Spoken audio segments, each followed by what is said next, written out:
There have been questions about if parents don't have a high school diploma from the United States. They do have to have some verification of their high school diploma, and providers are well aware of this. They know what agencies are approved to do that kind of verification, so that would still need to happen.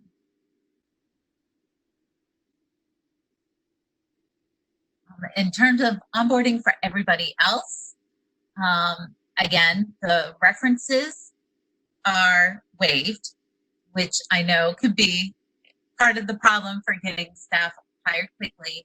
But for everyone else but parents, they still have to have a background check, a school diploma, 100 hours of experience, training, as well as trainings on reportable events, the participants' treatment plan, and emergency protocols. And then there's a 120-day extension from their date of hire to have trainings on HIPAA, positive behavior intervention and restraints, and abuse and neglect. And yes, I think I saw a question about siblings. Siblings can provide IISS, and I know that they've been also providing respite. So, but double check with your providers and make sure that providers are comfortable with that, because I know I've had lots of discussions with providers, and providers are in very different places in terms of what they're feeling very comfortable with and what they're a little hesitant to allow. And they may also have specific criteria for how many hours certain people can do. So it's always good to check with your provider to make sure. I know some providers will not allow people to work more than 40 hours. So that has gotten a little tricky with some of our families.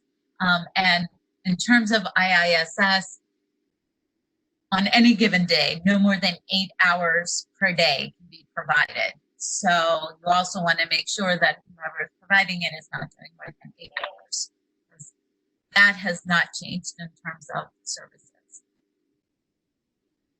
To give a little heads up about how service coordination has changed, our visits. So instead of going to the school, going to TI programs, going wherever we have gone to see students, we are now doing our quarterly contacts through video conference or phone, and annual visits are also done through video conference and phone. And I know as time has moved on and people have done a lot more video conferencing, I've had several parents say, Sherry, can I please just call you, have a phone call? I'm kind of overwhelmed with all this video conferencing. And that is absolutely fine. We will never make a parent do more than their comfort. As long as it's something that we can be flexible with, we are happy to do it. So I am definitely having more phone calls with families, but I know my team and I are definitely looking forward to the day we can get back out there and see everybody. Another change that we are doing is level of care meetings. So for initial meetings that can take long in person, they seem to be taking a little bit longer through video conferencing, but know that families have waited a very long time, so we're going ahead and doing them. And unfortunately or fortunately, wherever you are in terms of video conferencing, Howard County school systems, and actually Harford County as well, and Dorchester, have all required us to use Microsoft Teams for meetings. But once the meeting starts, I have typically shared my screen, so if people want to turn their videos off and just look at my screen, I definitely give families the option to do that. Because those meetings can be 2 to 3 hours long, and I want to make sure that families have some options and don't have to stare at everyone else and at other screens, because that can also be pretty distracting. In terms of our research meetings, anyone who has done one with us in the past 3 months probably is loving these new meetings because they tend to be super quick and have typically been just with us and the parents, which MSD is completely okay with. And typically we'll just get a school psych to sign off whenever they have a chance. On occasion, if we need to have a school psychologist or a teacher participate, either because the student might be very close to not qualifying, or somebody feels that it's really crucial for the school team to participate, we do have the ability to postpone meetings if we need to, until a time when we could get everyone on that video call. They just need to be completed by February 28th, 2021. And last but not least is registry updates. Fortunately, the list is still very long, and it is taking a little longer because of everyone being sent home to get through a lot of things that can be a little easier when people are actually in offices and have access to databases. Things are not as smooth sailing, but we are certainly trying to get through the list as best we can. But my suggestion to families who are on the wait list currently, or aren't even on the wait list yet, get your student on the wait list right now. I've given the number and basically information that you should have handy. Not everyone knows their son or daughter's social security number.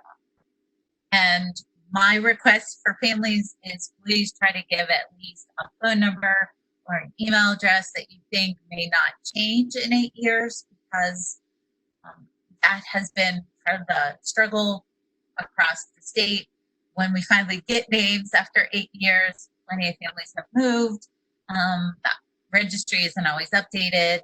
What I do when I get a spreadsheet of everyone who's been taken off the registry, I immediately send that information out to each county and ask them to please look at the information and provide any updated information that's in their database. Sometimes their information is not correct either. So we certainly do our best to find people. We have become quite the investigators, looking for everybody, because we do not want you to miss this opportunity by the time you finally get that chance. So we will look at Zillow to see if your original house address has been sold to someone in the past 8 years. We'll reach out to the school teams, which at this time is a little less easy to do, depending on what their schedules are. We will reach out to anybody and anyone to try and find you. We will typically do 2 phone calls and a letter, or an email, a phone call, and a letter, trying to make sure we are giving you as much opportunity to respond. But while you wait, here are some ideas of services that you might be able to access right now. Since ABA is an approved service through both Maryland private health insurances and Maryland Medicaid, if you have any questions about how to pursue it, you can email me. My email address and phone number are on that last screen, on the last slide, so you'll be able to know who to contact. Pathfinders for Autism also has a section on their website about how to access both ABA through both means. So there is information if you want to do a little searching. You should also apply for the Developmental Disabilities Administration. They have what's called a Family Supports Waiver that is maybe 3 years old. And it is able to serve individuals under age 21, but certainly if your family's, your child or young adult's needs are more significant, they might be able to step in and provide more support to you, more services. Unlike the Autism Waiver, which is first come, first served, they're moving up and down the registry. DDA is a little more flexible, and they're based on, they can look at crisis situations and step in to help sooner, no matter where you are on their list. So it's always good to apply for DDA, because if you don't need them now, you may in the future, as they are one of the 2 agencies that will serve individuals after 21. So it's definitely good for them to be aware of your son or daughter. And you can also apply for Community First Choice. So this is a program that if your son or daughter already has Maryland Medicaid, it's another way to get some personal support or environmental modifications to your home to make it safer. It's just another option to give you something while you wait that very long 8 years.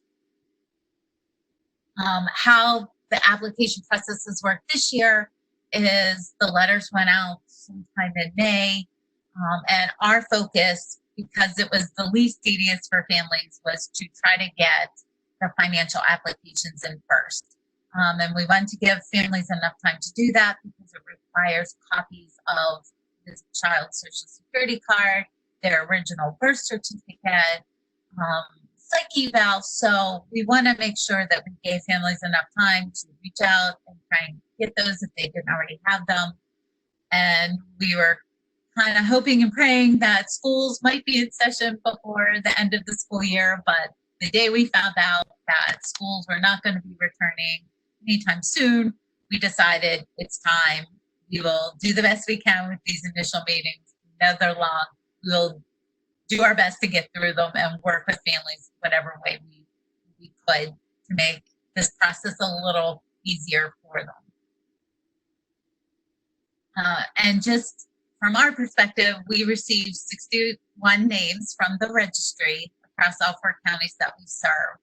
And 35 of those families, students, were in Howard County. And just to give you a breakdown of where we are, we have 5 pending enrollment, 2 scheduled pending initial assessment meetings, 16 individuals who are not pursuing the waiver, either because the student was medically, technically, financially ineligible, the family moved out of state, or there was no response to our 2 to 3 contact attempts. Or the state Department of Education had information in their database that said the student was no longer enrolled in Maryland school. So we were able to remove those names as well. And then there are 12 financial applications that we still need to get back from families. And there's some shuffling around of money that's happening with some families. And there's, we also understand that families are just really worn out and super busy. So we are trying to give families some time to complete those applications. And that's all the revisions in a nutshell. Hopefully I answered everyone's questions and made it a little less confusing, but certainly I'm open to questions. Thank you, Sherry, so much. And just a reminder to everybody, and I apologize, I hear a little buzzing. I will mute myself as soon as I read the question, but please, if you have other questions, and I'm sure you do, put them right in the chat and we'll go through them. I did see one. The first one is, are adult siblings permitted to provide IISS services? Yes, but they would fall under the onboarding process of all the others.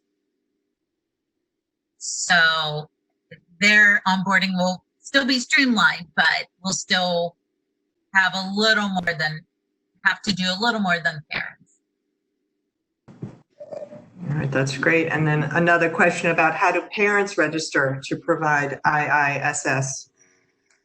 So they need to contact their assigned provider and explain that they are interested in providing IISS and ask what their provider's process is. I know at least one provider is requiring a 2-hour in-person but socially distanced onboarding session that gets everything, all of their required training out of the way.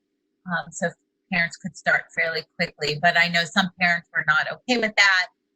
And they were not, this provider in particular was not willing to do the entire 2-hour, 3-hour training virtually. So that it's really a good idea to start with your assigned provider and see if it would be a good fit for you. Okay, and I just wanted to remind everybody, and I put the link in the chat. I'll put it there again. We have Appendix K, and I think there's 2 other publications, one on the policy for transitioning youth, and I can't remember what the third one was, Sherry. but they're all on our website. And I'll have the link is in the chat. You can pull all the documents up from there. We do have another question. Will the Appendix K extension impact the number of new students served in 2021? As far as I know, I have not heard that it will. Service coordinators were a little concerned about how that would impact, because if students aren't transitioning out, there was concern about everyone's caseloads and, that concern about not making sure that everyone's taken care of, whatever their needs are. But my understanding is that the state did request some additional space so that we could continue to serve the extra students, the 2I students from this year, and also potentially bring on, the ones that were already slated, to come off of the registry this year and maybe even into next year. So I don't think, but that has been one area that we haven't really heard much of.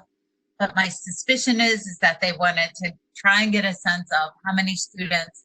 My understanding is there were 126 transitioning youth on the Autism Waiver this year. And so they might be wanting to wait and see how many of those students came off the waiver on July 1st to see where we were numbers wise.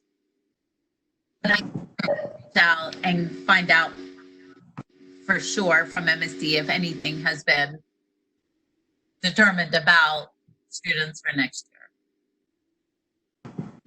All right, thank you. Here's another question. I just had my initial POC meeting and my daughter was approved. How long does it take to add the additional hours? Once you contacted your service coordinator, once you have contacted, I think. Yeah. So we first need to get your eligibility letter, but and if you already have so there's a couple things. So you first want to find a provider and make sure that they're going to have staff available to provide all those hours. And then it usually takes us, I normally ask families to give me a couple of days notice because our online system can be a little quirky and sometimes it doesn't want to work when we go in. So we may have to log in a little later in the day, first thing the next morning to try and get it. So we just need a couple days notice as long as we're just increasing the hours. But it's definitely a discussion to have with the provider that you've chosen, just to make sure that, because we have heard from a couple providers in regards to new families that they don't necessarily want new families coming in with all these hours to provide because they don't have the ability to staff all the hours, and it puts a lot of extra pressure on them. And so they just want to be realistic with families. So, but if you have a particular, if you want more information, we can always add the hours once that, because we have to do a new addendum anyway to add the provider. So we can do everything all at once, and that would be a pretty efficient way to get those hours on. Hopefully I answered your question. Yeah. And please continue to put some questions in there. I see, several of you familiar faces, and I know that a couple of you have transitioning youth. Anybody in here, and you can put it in the chat or just unmute yourself. Anybody who's in the webinar on the wait list? Anybody? Just curious. Sehri, I had a question. I know with as we all wait for the school systems to make decisions about what will be for next year, a lot of parents interested in the option of homeschool. Mm-hmm. And if you just talk a little bit about that and the waiver? I think there's some. And it's a great question. And we had a couple of students who were homeschooled. That unfortunately makes you technically ineligible. One of the criteria, you actually raise a good point, because if there are families on the wait list right now, there's some really important things to know. Homeschooling will make your son or daughter technically ineligible. Students have to be enrolled in an MSDE approved school program. They cannot be privately placed anywhere. They also have to have an IEP that has at least 15 hours of special ed and related services. So we've had some students who had much less, and they are technically ineligible at that point. But we certainly, before we automatically determine that, we will also reach out to the school team and ask, is this IEP does this student have essentially close adult supervision all day? And as long as that's notated somewhere, we can usually get away if the hours are a little lower, but that's really important. The hours have to be there, or the student will be off the bat technically ineligible. Students can also not have more than $2,000 in their own name. The reason why it's called a waiver, for those who don't know, is because we waive parent income so that students can qualify on their own. So as long as the student themselves does not have more than $2,000 in their name, they will qualify financially, but that does include 529 plans. So families who were interested in pursuing the waiver had to transition funds from their 529 plans into ABLE accounts or some other appropriate account. The only two accounts as of today that don't count towards the $2,000 max are special needs trusts and ABLE accounts. So we've had some families taking some time now to transition that money into an ABLE account. So any family on the registry, if you have money in your child's name, you definitely want to get that money out of their name and keep receipts or documentation of where that money was transitioned, because they may ask to make sure it went towards something for the student. So that will save you a lot of time down the road if that's done by the time you get to this point. So thanks, Sherry. Yeah, and I just put the website for Maryland Able. If any of you are not familiar or don't have a Maryland an Able account for your young person, really just 20 minutes to get it set up, and it's well worth it. They're wonderful about answering any questions you have, but take a look at the website if you don't have an Able account set up. So somebody's asking, so an ABLE account or special needs trust? And Sherry, I don't know if you want to tackle that. If you have some information on our site, I can put the link to the webinar on some special needs financial planning. But do you want to talk about that at all, or? Personal preference. I am no financial planner. That is well outside of my toolbox, but we've had quite a few families transfer funds into ABLE accounts. And Stuart Spielman, who works for Autism Speaks, and he's been a member of the Autism Waiver Advisory Committee, has talked quite a bit about ABLE accounts. He helps kind of spearhead the concept of ABLE accounts so that families had another way to save money, kind of like a 529 plan for expenses that a parent would incur for their young adult that would not negatively impact their eligibility for Social Security income or any Medicaid program they might be eligible for. So,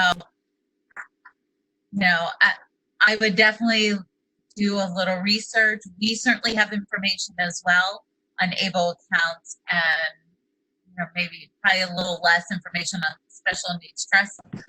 Just depends on which you would I believe, have to go through an attorney to do that.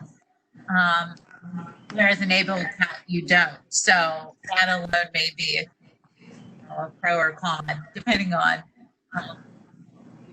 preference of how much you want to go through to set things up. So I would definitely look into both and see which might fit you better. But both of them, you still have to report that you have one, but they can accrue a decent amount of money and they will not count for your child's back. I'll try and get that link up if anybody wants to look. It was a presentation by Harbor Advisory and talks about the differences, and it touches on ABLE, and that would be a part too, if you wanted to take a look at that. So, Melissa, I can also send you ABLE account information. We had the woman from the Maryland ABLE account present to us, so I'd be happy to share. That'd be great. Thank you. Thank you. Yeah, there's other ones people are putting in here about the Special Needs Trust, Elville and Associates, and there are others. There's Pathfinders has a great, if you get their site, great resource list. You can search financial planners, legal advice, and look at a bunch of different options by your zip code. So that's kind of a nice thing. We have someone else working on estate planning through Elville and Associates. And again, they're wonderful, and there are others as well. So any other questions? I'm sure there's some burning questions out there. And we got a very nice thank you to Sehri from the Truitts who are on the call. Hi, you're welcome. Yeah. What else? One of the first things we tell parents when they contact us after they've gotten a diagnosis is, get on the waiver and fill out that DDA and form. And because you can't do that too early. You can do it when you're it's very young. It doesn't matter, but it's surprising how many people don't do that. And then your child turns 18 and you've got a challenge there. You go on the waiting list. So those are two really simple things, really free to apply. And we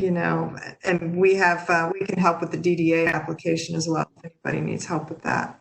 It's kind of wieldy. It's online, but it's not a simple thing. No. Yeah. But it is very good to have them aware of your son or daughter years in advance, because I will never forget, Katrina Johnson many, many years ago had informed us that DDA, at least at that time, did several years, kind of looking at, okay, how many students do we have aging out, in the next 5 years? So they use to try to request an appropriate budget for how many students they might have to fund. So it's really important.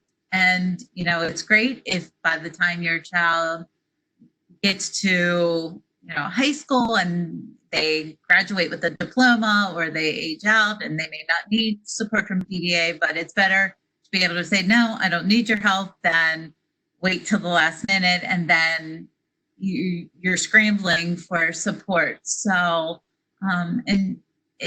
there are always going to be some students who fall through the cracks and who don't have applications in until, just a few months before they age out. And that is a scary place to be. So the sooner you can get that DDA application in, at one point, it just means that someone from DDA calls you, asks if your child has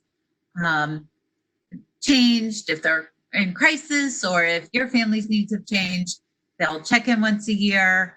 And if you're already on the autism waiver and your needs haven't changed, you can just say, my young child or young adult is on the waiver, and things are status quo. So, but it's always good to have them well aware of your son or daughter well in advance before they get to high school. And I just put the link there in the chat if you wanted to just go to the site, and then you can look at, there's a bunch of good things to look at there anyway, and become familiar with, but you can access the application there. Here's another question. What is the target time frame for applying for DDA? 14 to 15 years old. And I think we said you can do it when they're 3 or 5, but certainly well before they're 18. We have a lot of parents who scramble at the end of the year, they're get the call and the child's 17 turning 18, and it's realizing that hadn't happened. So you do it now. Do it now. Absolutely. Yeah. And a lot of families will time it when school teams start talking about transition. So around 14 seems to be a nice natural do it if it's not already been done. But when I first started doing Autism Waiver case management, I had 3-year-olds getting services from DDA when they came onto the Autism Waiver. So things have changed a lot with DDA, but now they are supporting individuals under 21.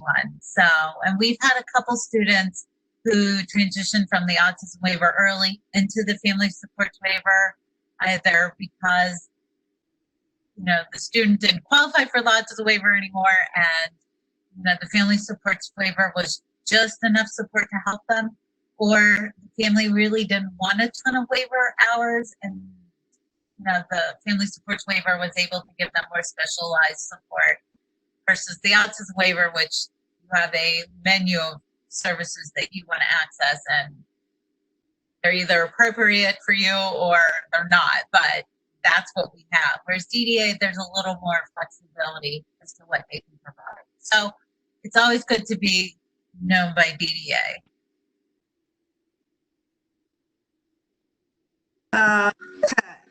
Any idea if there is some sort of infographic or chart that shows which supports are provided through which programs, which stages of life here in Maryland? So there is a transition guide. This is from Laura. Laura, is that what you're asking? Maryland MSDE has a transition guide that we can share as well. Is that what you're looking for? Yes. Okay. So I'm going to ask Suzanne when she sends the PowerPoint to include information, a link to that transition guide, the DDA, the ABLE information, and so that everybody would have that if you'd like. Okay. All right.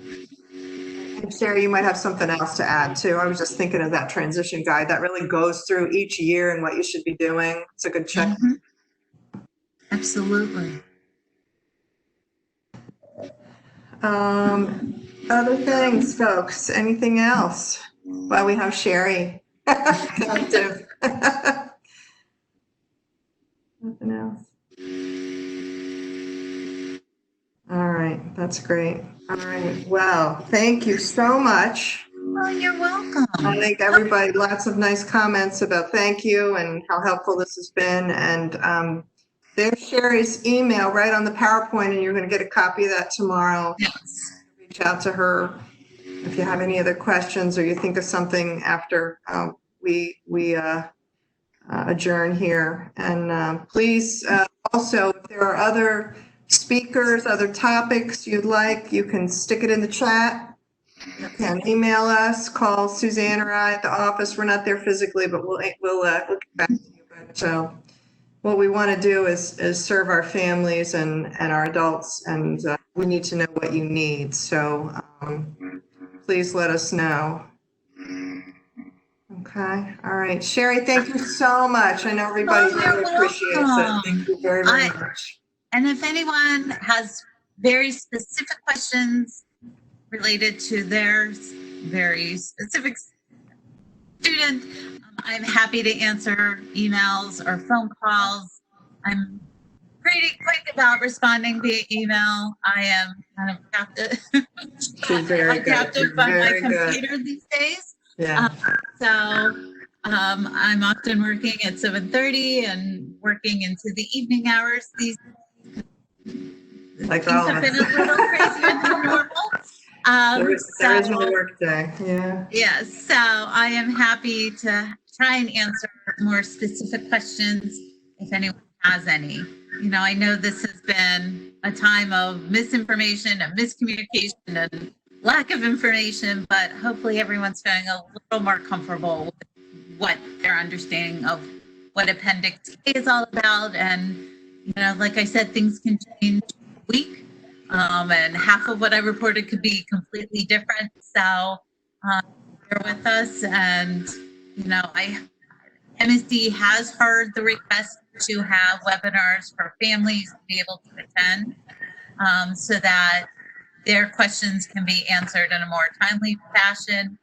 You know, service coordinators try to be as informational as we can be, but sometimes they're a little hesitant because once you put it in writing, it becomes, you know, the word that people tend to follow. And sometimes, you know, MSD has come back and said, oh, no, that's not exactly what we meant. So sometimes we're a little cautious to put things out there until we get something in writing from MSD, and then we're a little more certain to do that. So, and sometimes we just want to make sure we have clarification because sometimes we can predict what questions might come.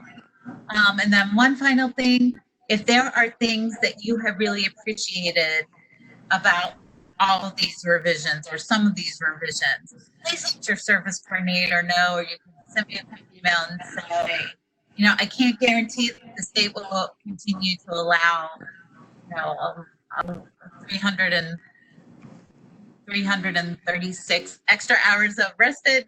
But if you really like being able to do recertification meetings by video conference, I know MSD is willing to look at things that we're doing now that could be extended past the time when things are a little safer if it's more convenient for everybody. So please let your service coordinator or me know, because MSD is definitely open to feedback. And if there's a better way we can do things, this is the time. It may take a little time to get that approved, but I know they're open to suggestions. So please feel free to share those as they come up. Wonderful. Wonderful. All right, folks, have a wonderful evening. Thank you again for being on, and folks, feel free to reach out to share if you have any other questions. Yes, Have a thank you, good evening, everyone. everybody. Thank you so much. Good night. Good night.